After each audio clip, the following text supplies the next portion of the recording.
Tila nagkaroon nga ng special na meeting ang rumored couple na sina Kim Chiu at Paulo Avellino, kasama ang production team ng kanilang inaabangang serye na The Alibi.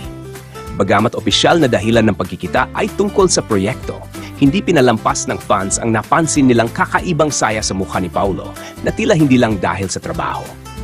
Ayon sa mga sources, bukod sa pagiging focus sa pag-uusap, kapansin-pansin ang mga titig at ngiti ni Paulo kay Kim.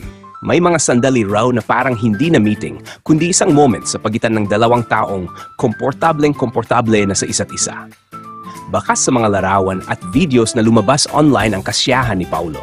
Sa simpleng sulyap at mga reaksyon niya habang nagsasalita si Kim, marami ang nagsabi, kita sa mata niya na sobrang happy siya, iba yung glow.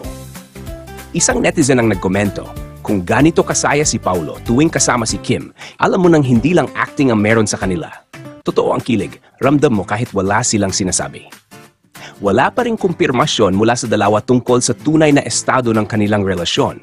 Ngunit kung pagbabasehan ang mga ikinikilos nila, lalo na sa mga ganitong pribadong pagkakataon, mukhang hindi lang serye ang may matinding plot twist, kundi pati na rin ang totoong buhay nilang dalawa.